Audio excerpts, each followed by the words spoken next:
Bonsoir à tous, merci de nous retrouver sur Cam News 24 pour le journal.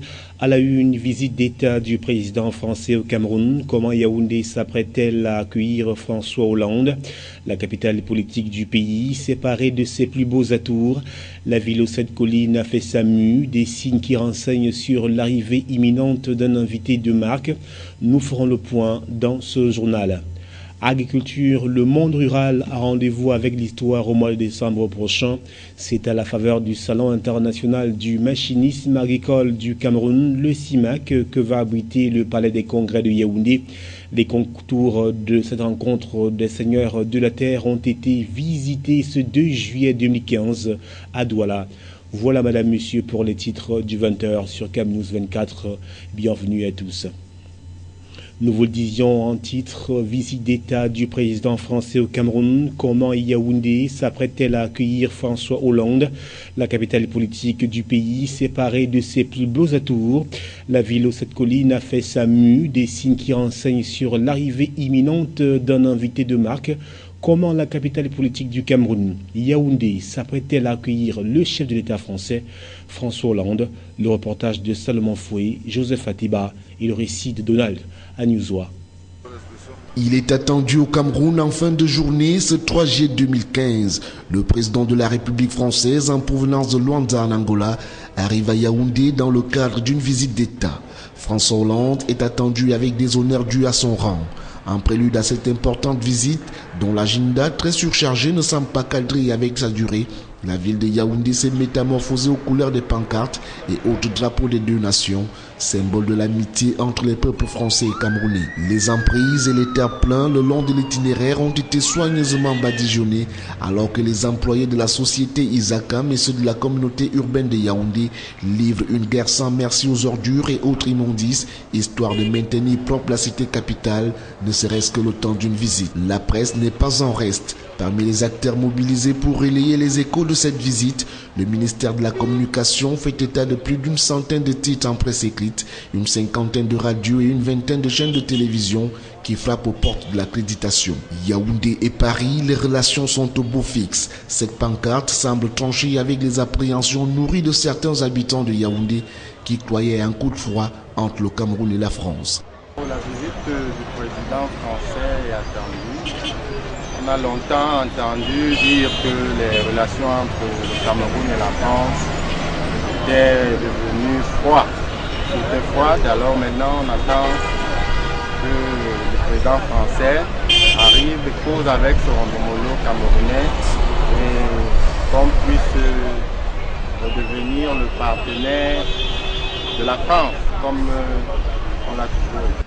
Pourtant, pas suffisant pour dissuader ces septuagénaires qui ne croient pas à l'avenir d'une relation vieille de 55 ans entre le Cameroun et la France. Je n'ai rien à dire là sur ça concernant sa visite. Parce qu'il y a des choses vraiment qui fâchent, vous devez le savoir. Est-ce qu'il m'a fait réciter? Bon, il n'a qu'à aussi rester chez eux. Hein? Il n'a qu'à aussi rester chez eux. Nous, les Africains, ces Noirs là, ne sont pas des animaux. Hein? Après tout, nous sommes des êtres humains comme eux. Pour marquer le sérieux de cette visite et réactiver l'hospitalité légendaire du Cameroun à l'égard de la France, les autorités camerounaises n'ont pas lésiné sur les moyens. Pour fluidifier la circulation, l'axe Simalène-Palais de l'Unité a été réhabilité.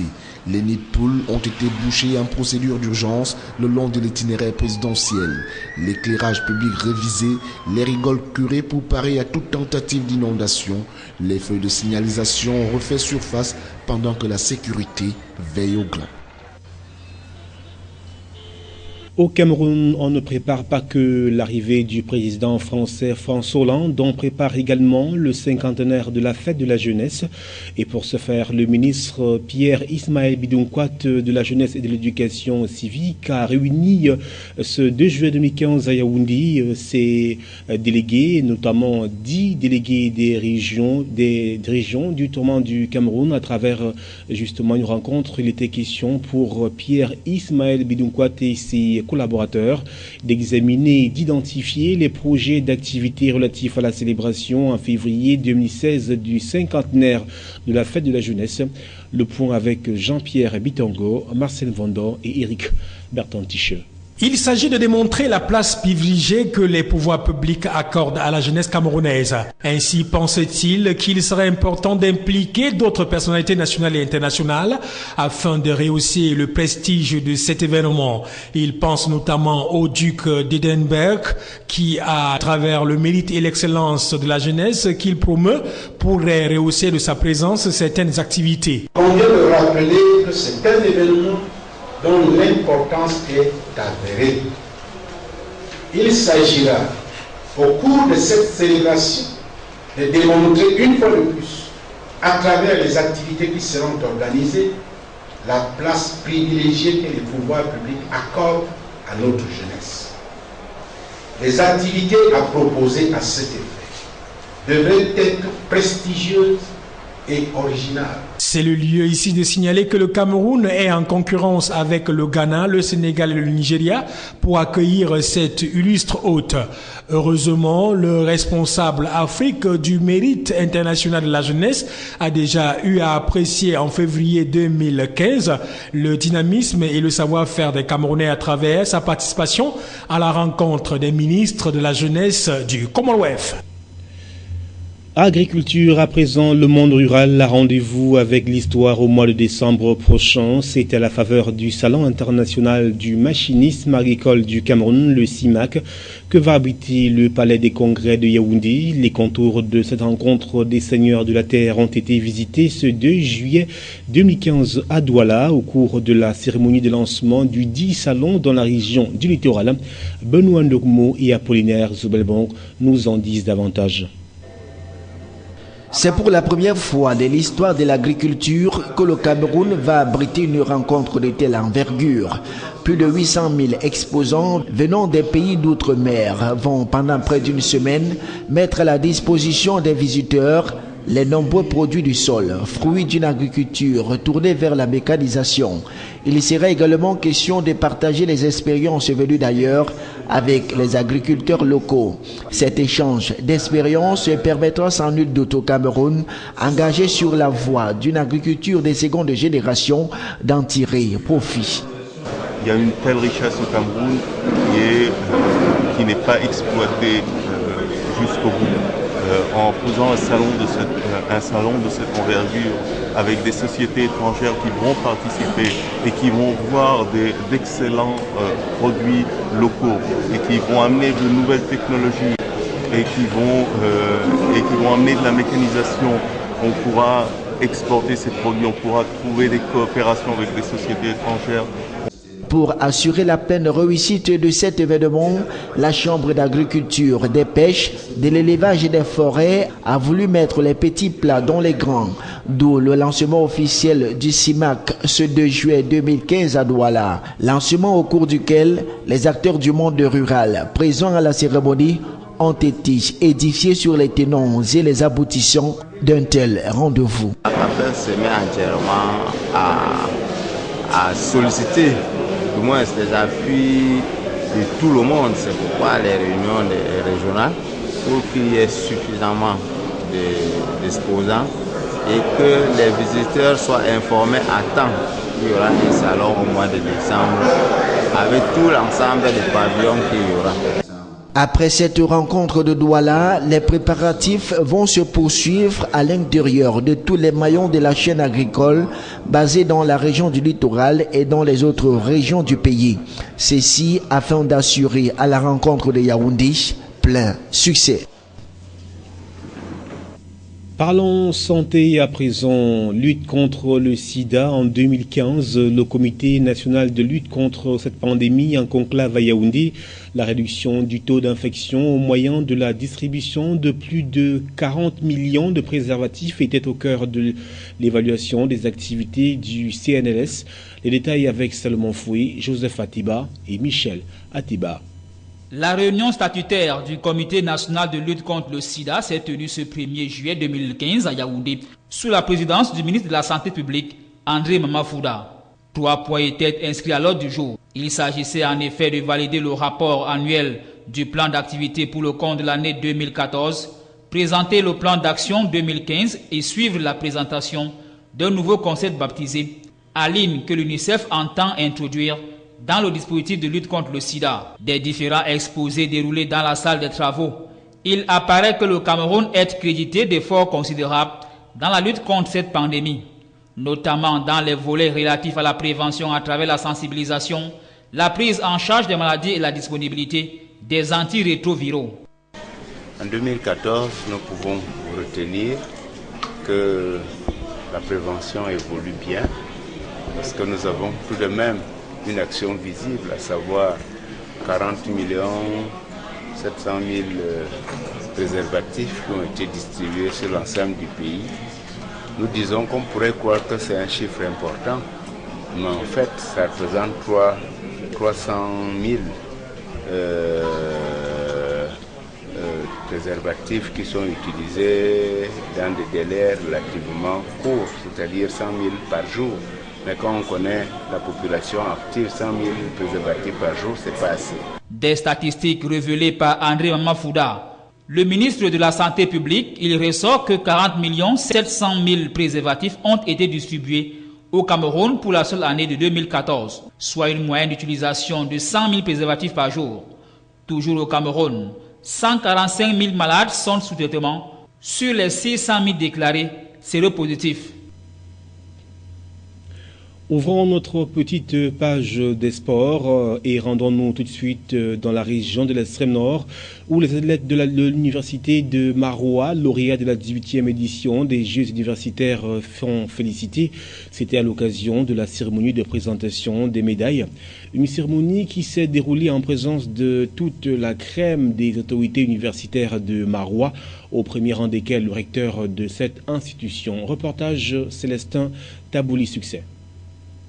Avec une moisson de 9 médailles, dont 3 en or, 2 en argent et 4 en bronze, l'université de Maroua occupe la 8e place au classement général sur les 19 institutions en compétition lors des Jeux universitaires qui se sont déroulés du 24 au 31 avril 2015 à Yaoundé 2. Elle s'est ainsi taillée une place de choix devant des institutions universitaires beaucoup plus expérimentées et aguerries. Le recteur a tenu à féliciter les artisans qui ont œuvré pour cet exploit. C'était au cours de la cérémonie de présentation des médailles à la communauté universitaire de Maroua. Un instant solennel de réjouissance, d'évaluation et de prospection, selon le recteur, qui a exhorté les athlètes et leurs encadreurs à persévérer dans cette rationalité et à travailler sans relâche et à s'y mettre afin de porter plus haut l'image de marque de cette institution qui se veut un modèle à l'échiquier national et régional. Pour les prochains Jeux qui vont se dérouler à Yaoundé 2, le recteur a rassuré les athlètes d'améliorer de manière considérable les conditions de préparation et de participation pour cette 19e édition. Pour ce faire, le professeur Edouard Ako Oben a fait savoir aux uns et aux autres que toutes les dispositions nécessaires seront prises pour que le problème de matériel et d'équipement trouve une solution. Il a aussi promis que les primes seront revues à la hausse et les moyens seront déployés pour que les études des athlètes ne soient aucunement écornées lorsque ceux-ci seront en train de défendre les couleurs de cette jeune institution universitaire. La cérémonie de présentation des médailles s'est déroulée en présence de toute la crème des autorités universitaires de Maroua. Toujours en sport, comité de normalisation de la Fédération camerounaise de football, les membres étaient en conclave ce 30 juin 2015 à Yaoundé. Entre autres grosses résolutions, la dissolution des comités régionaux et départementaux de normalisation dans les ligues régionales et départementales. Le comité de normalisation a aussi reconnu les décisions du TAS, le tribunal arbitral des sports, et de la CCA, la chambre de conciliation et d'arbitrage, au sujet du pouvoir des exécutifs de 2009. Toutefois, Joseph Ouna, président du comité de normalisation, dans le comité final, réitère son engagement à donner les pleins pouvoirs aux secrétaires administratifs qui vont organiser les championnats régionaux et départementaux. Michel Ateba nous en dit davantage. Entamé depuis plusieurs mois, le bras de fer entre le comité de normalisation de la FECAFOOT, le tribunal arbitral de sport de Lausanne et la chambre de conciliation d'arbitrage du comité national olympique et sportif camerounais vient de lâcher prise. Réunis le 30 juin à Yaoundé, les membres du comité ont décidé de respecter et de mettre en application les sentences du tribunal arbitral de sport et de la CCA. Dans le communiqué final rendu public, l'on peut noter plusieurs résolutions. La 7e, par exemple, où le comité de normalisation prend acte de l'interruption et du déroulement des compétitions dans certaines régions et départements par l'autorité administrative suite au message porté du 29 mai 2015 par le ministre des Sports et de l'Éducation physique qui fait mention du respect des sentences rendues par la Chambre de conciliation et d'arbitrage et du tribunal arbitral du sport de Lausanne. Le comité de normalisation de la FECAFOOT relève d'une part que les sentences du TAS qui n'ont jamais été communiquées malgré plusieurs sollicitations de la FECAFOOT ont été exécutées en ce que l'ensemble du processus a été repris et d'autre part que la sentence du 15 mai 2015 de la CCA dont se prévalent certains individus ne se prononce pas sur les personnes compétentes pour organiser le championnat régional et départemental. Mais considérant que l'interruption de ces compétitions est extrêmement dommageable aux joueurs et aux clubs, le comité a donc décidé de la dissolution des comités de normalisation régionaux et départementaux en exécution de la sentence du 15 mai 2015 de la Chambre de conciliation et d'arbitrage. Toutefois, le même comité de normalisation réitère et renforce les pouvoirs des secrétaires administratifs nommés par le comité. Une mention qui pourrait créer la confusion dans les 10 ligues régionales entre l'exécutif de 2009 et les secrétaires administratifs désignés. Mais pour combien de temps? Voilà, madame, monsieur, c'est la fin de ce journal. Ce qu'il faut en retenir, visite d'État du président français au Cameroun. Comment Yaoundé s'apprête-t-elle à accueillir François Hollande, la capitale politique du pays, séparée de ses plus beaux atours? La ville aux 7 collines a fait sa mue, des signes qui renseignent sur l'arrivée imminente d'un invité de marque. Nous avons fait le point dans ce journal. Agriculture, le monde rural a rendez-vous avec l'histoire au mois de décembre prochain. C'est à la faveur du Salon international du machinisme agricole du Cameroun. Le CIMAC va abriter le palais des congrès de Yaoundé. Les contours de cette rencontre des seigneurs de la terre ont été visités ce 2 juillet 2015 à Douala. Fin du journal. Merci de rester en compagnie de nos programmes.